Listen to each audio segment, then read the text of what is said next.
O momento que a gente vive de provação no Brasil, onde as liberdades estão sendo caçadas, onde críticos desse sistema apodrecido estão sendo perseguidos.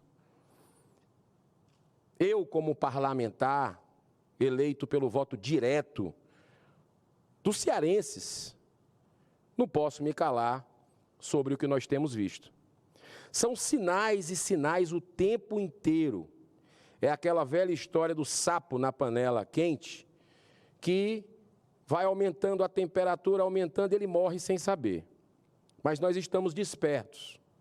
Muita gente no Brasil gostando de política, desperta, e acompanhando tudo isso e começando a voltar para as ruas, o que é um sinal extremamente positivo de consciência do povo brasileiro sobre aberrações que estão acontecendo no coração do mundo, pátria do Evangelho, que é o Brasil.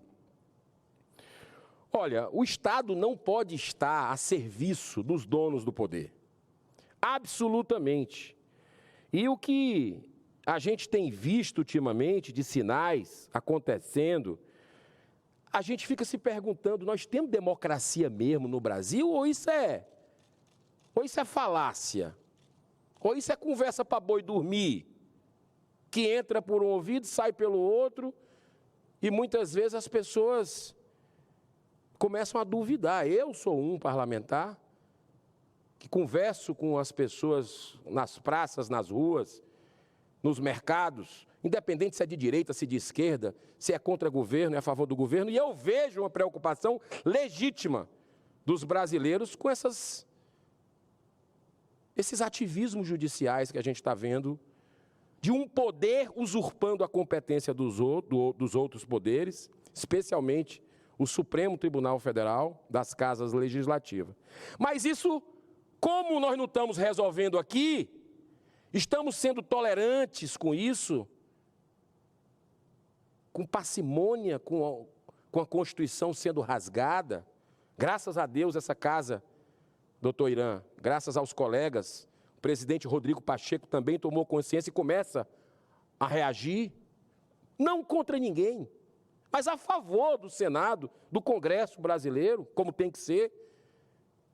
Começamos a dar algumas respostas, PEC antidroga, amanhã tem um debate aqui na casa, 31 de outubro, na Comissão de Constituição e Justiça, o Efraim vai comandar, o senador Efraim, a PEC antidrogas, tendo em vista a usurpação do julgamento da descriminalização das drogas, que o Supremo, de forma irresponsável, usurpadora, está fazendo, porque nós já votamos 2 vezes aqui e dizemos não, tolerância zero ao porte de drogas.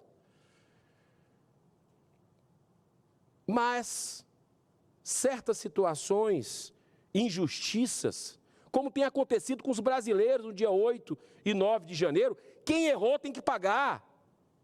Tem que pagar mesmo, não pode passar a mão na cabeça de quem entrou quebrando.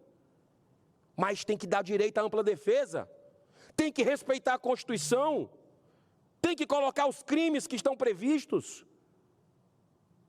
e não querer dar recado com algo abusivo, político, porque virou um tribunal político o STF. E aí transcende para o mundo. O mundo começa a ver, senhor presidente, aberrações lá fora. Isso são sinais que Deus está mostrando para o brasileiro lá fora, que o abuso de autoridade está acontecendo aqui dentro e vai acontecer se não tomarmos medidas. Esse caso do incidente envolvendo o ministro Alexandre de Moraes no aeroporto de Roma, em 14 de julho, curiosamente, e não existe coincidência, na queda da Bastilha, 14 de julho é a queda da Bastilha. Começou ali, Revolução Francesa, e aconteceu esse fato exatamente no dia 14 de julho, no qual teria sofrido uma suposta agressão, o ministro, de um casal de brasileiros, Roberto, 71 anos, e a sua esposa, Andréa, ambos da família Mantovani. Desde o início, isso tem suscitado grandes controvérsias com muitas irregularidades. o ministro estava na Itália para participar de uma palestra, convidado pelo grupo José Alves, um conglomerado empresarial que é dono do centro universitário Alves Faria, Unialfa, que promoveu a palestra na Europa, e da Vitamedic, fabricante da ivermectina, que foi estigmatizada durante a pandemia.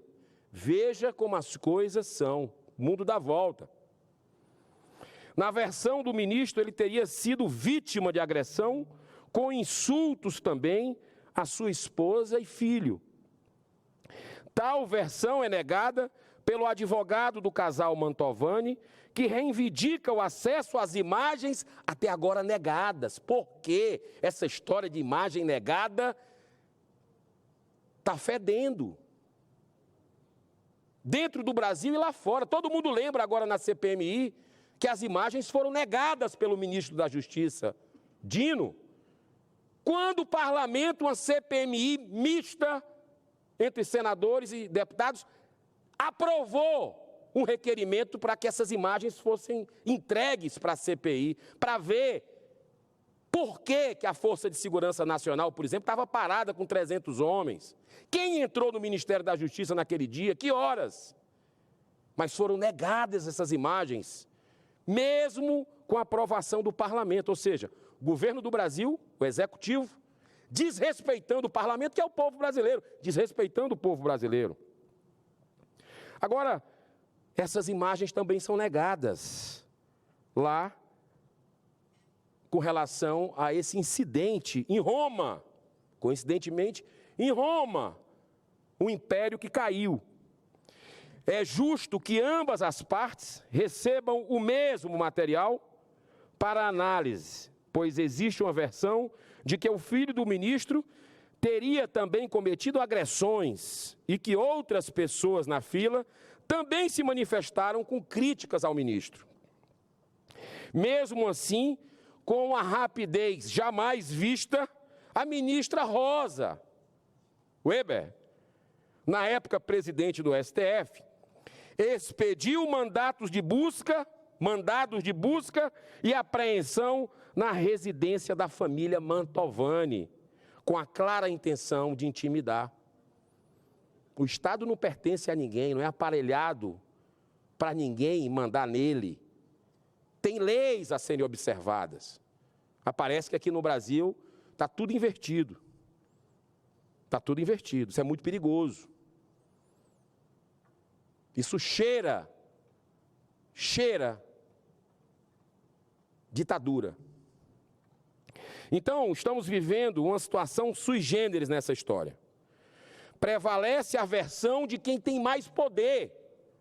Esse é o recado dado à sociedade brasileira, que já está muito preocupada, aflita, com os abusos cada vez mais intensos de um ativismo judicial incompatível com as prerrogativas constitucionais do STF, da Corte Suprema. E aí vem essas imagens de novo agora, esse final de semana, da polícia italiana, não imagens, mas a polícia italiana que teve acesso às imagens, porque as imagens não chegaram para o povo brasileiro, que quer saber o que é que aconteceu. Aí a polícia italiana dá uma declaração de que encostou levemente nos óculos do filho de Moraes. Olha só, que o senhor Mantovani não foi um tapa, não foi um tabefe, graças a Deus, que violência jamais se justifica, mas encostou levemente nos óculos. Pouco diferente do que chegou a realidade para os brasileiros. Aí a gente fica se perguntando, senhor presidente, depois da justiça permitir que o ex-governador do Rio de Janeiro, Sérgio Cabral, condenado a 425 anos de prisão por vários crimes de corrupção e lavagem de dinheiro, que ele possa, a justiça permitiu que ele possa cumprir sua pena no conforto de suas luxuosas mansões, e depois da injusta e escandalosa, já esse ano também, cassação do mandato de Deltan Dallagnol, que foi na velocidade da luz, caçado por algo que sequer tinha dado início, negócio que, por crimes que poderia fazer. É uma vergonha, uma mancha na história do Brasil o que fizeram com esse rapaz, com esse brasileiro corajoso. Sabe por quê? Porque prendeu o bandido. Porque fez o seu trabalho junto com a força-tarefa, dezenas de servidores públicos exemplares, e fez o que estava na lei, justiça para todos, seja empresário, seja político, mas o crime está reagindo. Como aconteceu na Itália, olha a curiosidade, a Itália, Operação Mãos Limpas lá, foram atrás de perseguir um a um dos juízes daquela força-tarefa. É o que está acontecendo no Brasil, mas o povo está vendo quem é quem, está muito na cara. Deltan Dallagnol foi caçado porque chegou aqui também e já montou um ministério paralelo, o Shadow Ministry. Escalou parlamentares que foram voluntários dentro das suas vocações para monitorar os ministérios do governo Lula. Ele começou esse trabalho, ele foi um dos responsáveis, porque estão querendo fazer ainda, caçar as redes sociais da gente, controlar as redes sociais, a livre opinião no Brasil, porque a ditadura só funciona assim, não aceita quem pensa diferente. E Deltan, durante a votação do PL 2630, foi um gigante, denunciando com as redes sociais gigantescas que ele tem. O que é que fizeram com ele? Caçaram. 400 e tantos mil votos de paranaenses desrespeitaram. Não é à toa que o deputado Marcel Van Hatten, com tudo isso que está acontecendo, do Partido Novo, passou a coletar assinaturas para a instalação na CPI da Câmara dos Deputados para apurar o abuso de poder por parte do STF e do TSE, por essas e outras. Está certíssimo. Mas agora, passados 3 meses do episódio do aeroporto, voltando para Roma, as coisas pioraram muito mais. O ministro Toffoli, além de continuar negando aos advogados da família o acesso às imagens, prova material fundamental para qualquer defesa, decidiu nomear o próprio, acredite se quiser, não é brincadeira não, o próprio Alexandre de Moraes como assistente de acusação no processo. O que é que mais falta a gente ver aqui no Brasil para a gente acordar, gente? Isso é democracia. Isso é uma subversão completa. Decisão esta que, segundo a PGR, Procuradoria-Geral da República, não tem nenhuma previsão legal nessa fase de investigações. Ou seja, essa nomeação feita pelo ministro Toffoli é simplesmente ilegal, constituindo-se em mais um flagrante abuso de autoridade. E tem mais. A Polícia Federal apresentou um primeiro relatório muito estranho sobre o caso, visando claramente validar a versão de Alexandre de Moraes. Acontece que tal relatório foi feito por um agente da polícia, quando deveria ser realizado por um perito. O presidente da Associação dos Peritos Federais, correta e corajosamente, contestou a credibilidade do relatório. Chegou a hora das pessoas de bem, chegou a hora das pessoas, de forma respeitosa, civilizada, ordeira, se manifestarem. Seja nas ruas, seja nas redes sociais, enquanto nós as temos, e vamos fazer de tudo para manter, mas o sistema vai querer. Não desistiu de calar. Veja as declarações do Dino recentemente, do próprio STF, de ministros, que mais parecem querer ser estadistas, chegando ao ponto de ex-presidentes da França dizer para o ministro Luiz Roberto Barroso, você devia ser presidente do Brasil, está pronto para ser presidente do Brasil. Por quê? Porque os seus discursos do presidente do STF é discurso de líder de Estado, mas tem que tirar a toga para concorrer. Essa é a legislação do Brasil. para ir atrás de voto. Mas os discursos parecem isso. Parecem com planos para a educação, para a saúde, planos executivos. O discurso na posse demonstrou isso e outras entrevistas depois. Mas, senhor presidente, para me encaminhar por o fim, o que fez o diretor-geral da Polícia Federal nomeado pelo Lula? Vocês sabem? Mandou abrir, depois de tudo isso que eu relatei aqui, um procedimento disciplinar contra sabe quem? Sabe quem? O perito, praticando uma espúria perseguição numa completa inversão de valores. Estamos falando de responsabilidade, transparência e imparcialidade em relação à condução de uma investigação técnica pela Polícia Federal, uma das entidades, até pouco tempo, mais acreditadas pelo povo brasileiro. Uma das instituições que ainda não estão desacreditadas pela sociedade, como acontece com a Corte Suprema nossa. O fato é que a atuação do ministro Moraes tem sido abusiva há muito tempo. A começar pelo famigerado inquérito das fake news. Está com espada na cabeça de muita gente. Continua. Aberto há mais de 4 anos, onde age simultaneamente o ministro como acusador, investigador, julgador, dono da bola e tudo mais o que você puder imaginar. Com esse inquérito, ele na prática se autonomeou censor da República Brasileira, ferindo o direito da liberdade de expressão de toda a população. A verdade tem que ser entregue. Está errado isso. Não podemos concordar com isso. E não se constrange nem um pouco em usar 2 pesos e 2 medidas, demonstrando mais uma vez agora com as declarações públicas do deputado Janones, onde confessa em livro que mentiu nas redes sociais para desestabilizar Bolsonaro e ajudar Lula. Também nesse final de semana. Cadê que vai atrás dele para incluir no inquérito de fake news? Por que não? Porque só um lado. Só vai atrás de um lado.